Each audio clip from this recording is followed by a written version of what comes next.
Welcome everybody to the roundtable, brought to you by Lzuruha. As always, it's Daddy Peanut 3D and Carnage 64. How you doing today, buddy? I'm doing good, man. How are you? I am doing great. We are here to cover our last war. We're getting pretty close to clan level 5, so we wanted to jump on here real quick and go over a solid win against Hipertonik team. And we'll jump right in with an attack by our number 5 by Miss Fortier. Alright, give me 1 second to pop that up. Alright, so first thing I want to just comment on at the start of this is that Miss Fortier just went to Town Hall 9, and for all of our guys watching from our clan, this is kind of more of a video I want Dan to go over and show just what you're supposed to really be able to do, and that's destroy any Town Hall 8. It doesn't matter, what their upgrades are. You can guarantee a 3-star every time. So we're going to go into the replay now. Dan, take us away. And exactly what Carnage was saying. If you look at this base, there's 3 air defenses. So if you're a Town Hall 9, you should have pretty high-level dragons and high-level lightning. You bring 4 of those in there, and you can see right away she destroys 2 of the anti-airs and just starts dropping dragons. Now, what she's doing right there is called funneling. You put a couple dragons on each corner from the side you're going to attack on, let them kind of get going a little bit, and then you're going to kind of funnel the rest of them through the middle, as you can see there. Yeah, so I'm guessing what this does is it prevents the dragons from just going off all over the place. They go to where you want them to go. Exactly. You kind of get rid of the side stuff, so it forces them to go towards the middle defenses. You can see her clan defense was balloons, which balloons are a key factor in this attack because they're going to go after that last anti-air. Generally, a Town Hall 9 like hers is not going to have an issue with that other anti-air, but it's a very good backup plan just in case your dragons go awry. Yeah. Now you can see the rest of it's easy. She just kind of plows right through it. And I will point out that even though she attacked into the air sweeper, just because of the style of the attack, it really doesn't even matter. No, because if you're getting blown back by an air sweeper, if there's nothing shooting at your dragons, I mean, it might take a little more time, but they're going to overwhelm it faster than it's going to do anything about it. Exactly. And I mean, normally what we have told our guys is that you want to attack on the side that the air sweeper's not facing, but this base was set up purposely for that she took out the 2 anti-airs that were lined up, and there was a solo one there, and that was fine, you could do either way, but this just kind of displays the power of this hit anyway. There's just nothing they can do. The Town Hall 8 just does, even at maxed with everything, doesn't have what it takes to defend a Town Hall 9 that doesn't attack like that. Exactly. So everybody that's turned in TH9 or has turned TH9, this is really your wheelhouse. You need to be able to just be called upon, hey, we have this TH8 that we need to clean up. You should be able to go in there with your dragons and your lightning spells and just clean it up, no problem. Yep. Alright, so the next hit I want to go over is Workies number 1. And I'm kind of, what I want to do with this video is display all different types of styles. So Worky here is doing a kind of a hog wizard, but mostly Valk style. So he uses 1 hog to draw out the clan castle units, and the 1 archer. See, a lot of bases use this like 4-corner builder hut technique, and it's designed to stall time. And there have been some wars on occasion where those little huts out there have ended up winning them the war because of time, and that might be what, or the battle, I should say, because of time, and it might be what happened here. I don't know if Worky maybe took a little too long cleaning this up, but it's also very beneficial for the attacker because they can lure the clan castle units out to that hut as well with 1 archer. So it's both it's a double-edged sword in that sense. And you can see him not really dropping the heavier units until that clan castle dragon is gone. You don't just want to get swept out by that thing. But once that's gone, Golem for soaking hits, and the Valks just go in and do what they do best. Yeah. Now he's going to drop a jumping potion right there to help get over into the clan castle. Now it's kind of hard to tell what happened to his Valkyries, so it looks like a lot of them got killed in the center there. And he's still got a healing potion, so definitely not what he was hoping to have happen. So he's ended up having to use his healing potion on some hogs that just ran into a spring trap. So not the greatest situation there.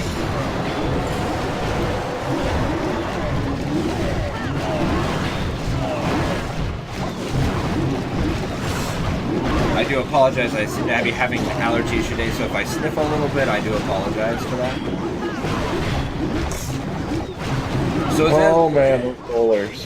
Yeah, the bowlers are good, but I do think that what happened on his Valks really kind of cost him this 3-star. They're just taking a little too long to kill everything, whereas if the Valks were alive, I think it just ran into a couple giant bombs and a few other things in the center there, and it just, through the craziness of it, didn't see exactly what happened, so they did end up dying. So I'm going to fast forward through this, and it does come down to eventually, I believe, that builder hut formation that I talked about before.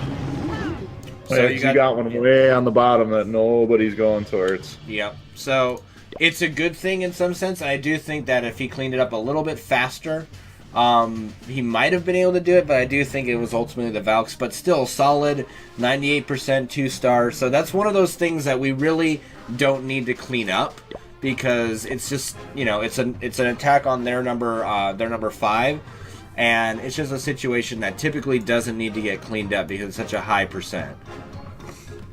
Alright, so the next one I want to go over is actually my hit, which is a Lava Loon attack. And this is something I've been learning, and it's very powerful, very bursty, and actually very fun to do. You need 4 Lava Hounds with 1 donated to you, a Hog to draw out the Clan Castle units, 5 Archers like I'm doing here, to draw out the Clan Castle units. You kill them with the Archer Queen, and then you kind of do I gotta call like a 4-corner thing. You send 1 Lava Hound to each anti-air, and then you drop all the loons around it, and just it's a race against time at that point. And against a base like this, the Lava Loons aren't gonna, not the Lava Loons, but the Lava Hounds aren't going to die anytime soon. So this attack still works against a max anti-air defense base. It's just, you have to take a look at your evaluation of how many Lava Hounds do you have left, and that basically will tell you, okay, if this was max anti-air, then the Lava Hounds would have still soaked the damage, and it would have worked out fine. So you kind of want to drop the Rage Potions on top of all the anti-airs and where the balloons are going to go. So now all the defense is gone, and so I got 2 full Lava Hounds alive, so that basically tells me, okay, this attack would have still succeeded if he had max anti-air defense, pretty much. Oh, that's nuts. and I don't know if you can notice, but there is one other little weakness to the Lava Loon hit, and that's the air skeletons. Do you see what those little guys are doing to my balloons right now? Yes.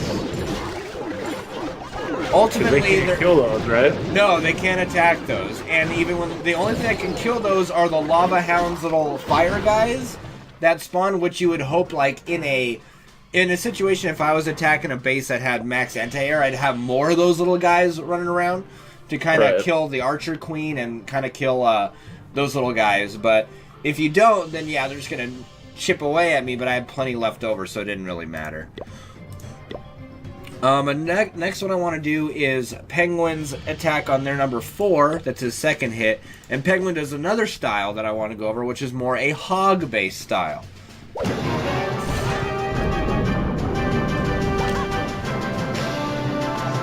So you see the kind of the pattern is the drawing out of the units of the Clan Castle. In these kind of hits that require a lot of like the same type of unit that are ground, like Valks or Hogs, the Clan Castle units, if they're air, like dragons, can really destroy them if you're just ignoring them. So, see, Penguin cleaned it up very quickly, and now it's time to send in the bombers to create a pathway for the, the non-hog units, because the hogs just jump over the defense anyway.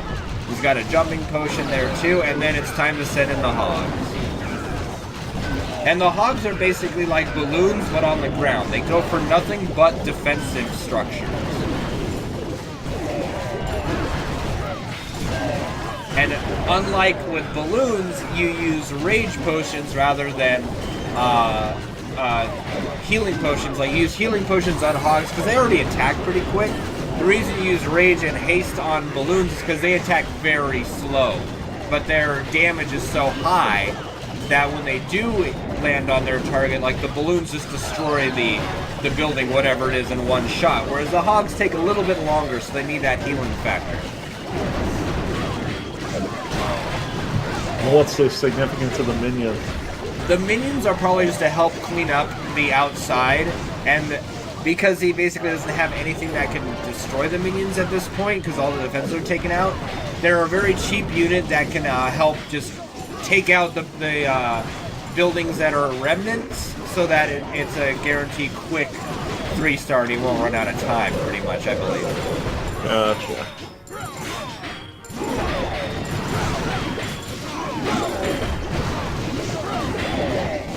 Yep, just another solid, different type of hit, but just it shows a diversity of what you can do at certain tiers. Like, those were 4 Town Hall 9 hits that were all completely different.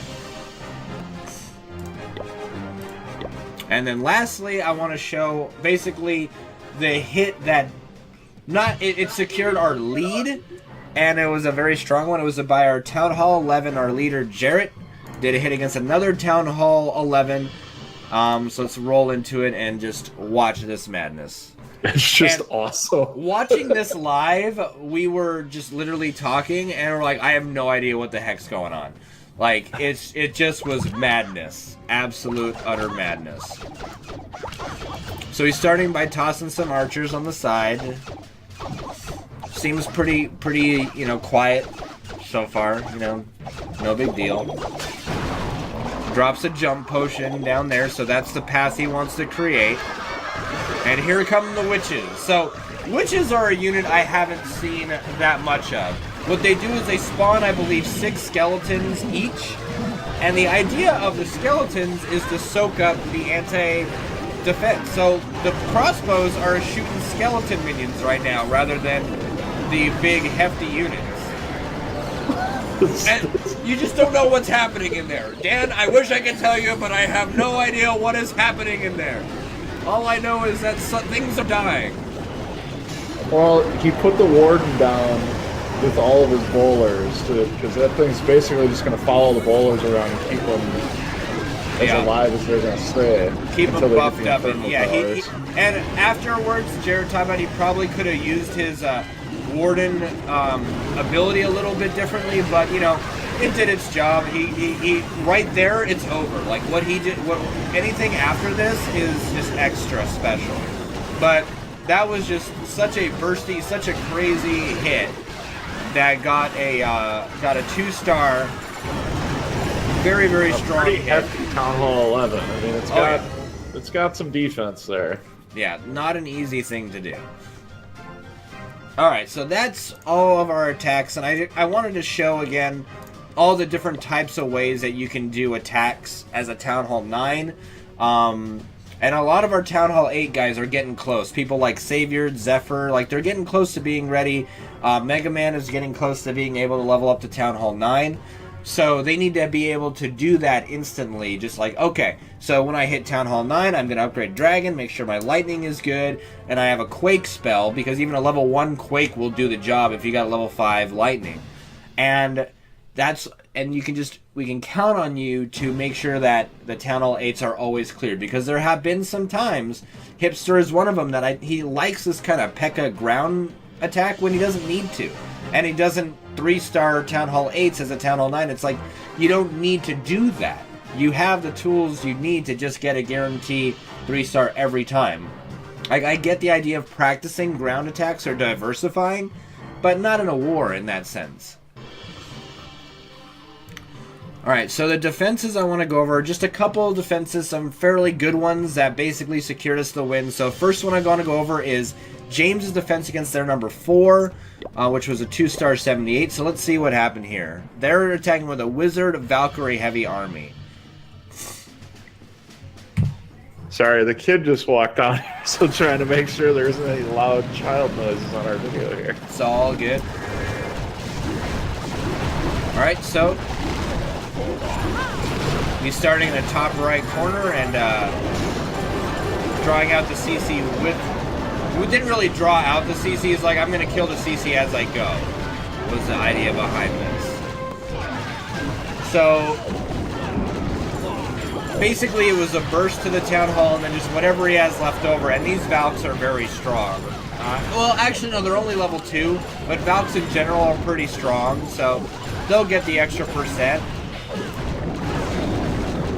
But his defenses are good enough that, as we already know, it's not going to be a 3-star, and they really kind of needed this base, which is our number 6, to be 3-star. Like, that's kind of at that point where you really need that to be 3-starred. I think Worky 2-star with a 98%, they're number 5. That's about as you can get away with that if the other team makes a mistake.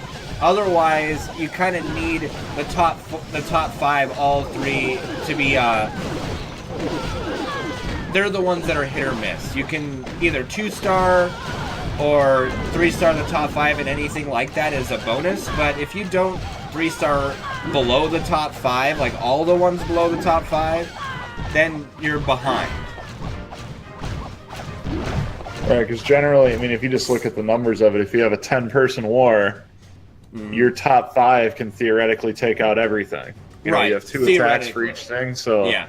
And you have a lot of areas that you can clean up. So if your bottom guys do that right away, you can focus on your top ones, and that's how you win. Exactly, and even in a 20-man war, which this was, you know, our Town Hall 9 started number 7. So theoretically, that's like up to 14 that should be that we can hit, and the top 7 can do 2 hits each, so we can go up to number 14. So there's a lot to be said for Hipster and James getting 1-starred as our 6 and 7. Then, you know, Jarrett getting only 1-starred, me 2, and Worky 2. That's bonus. That's what we're kind of expecting. Like, I'm hoping to only get 2-star. I don't want to get 3-starred. But for James and Hipster to not get 3-starred, that's very much a bonus and what put us ahead. So then another defense we'll look at is actually Worky's defense on their number 3. Same kind of situation, same around %, and same hit, except the Valks are twice as strong. They're level 4 instead of level 2. And you see he's doing the same type of situation. Clear out the middle, straight path to the castle. Yeah.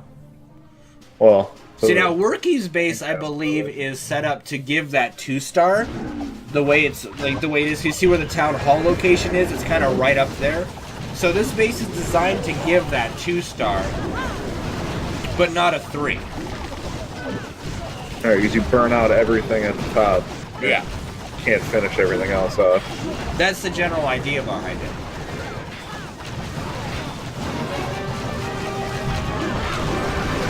Here comes the boss. Yep.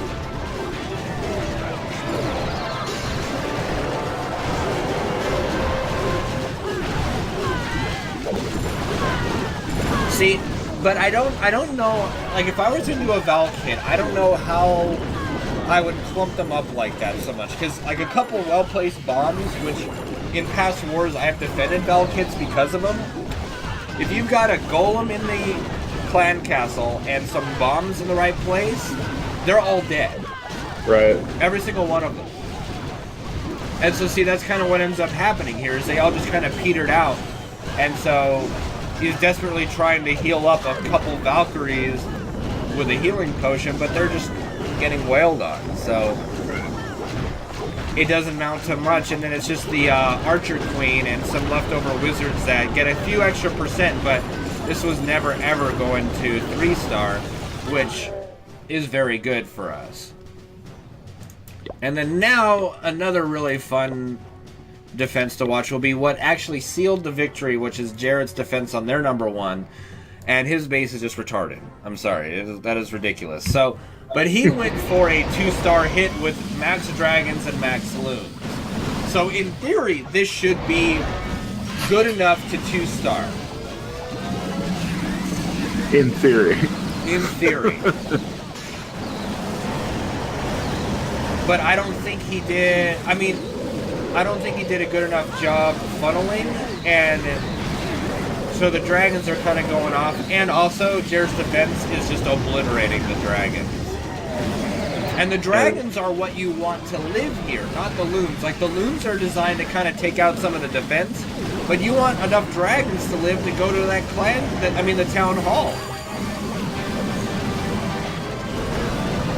But they just never make it there, because he didn't funnel properly. So you see he's got 3 dragons in the top left corner doing nothing, a dragon in the bottom right doing nothing, and he's got 1 dragon that's sitting like, hey guys, I'm here. Right. And it's chasing the clan castle units now because he didn't lure them out.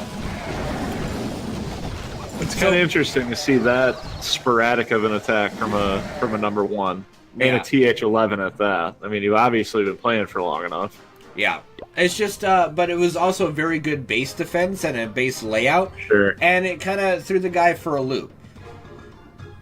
So hey, that eagle artillery is nasty. That eagle artillery is nasty. So that's pretty much how that war went. We are 1 war away from getting to level 5, which will make it so that any unit donated will get an extra level boost up to max level. So if you donate a level 5 dragon now, Dan, it becomes a level 6. Thank God now you can donate max dragons, for example. Nice. The loons that I donate now will be max balloons.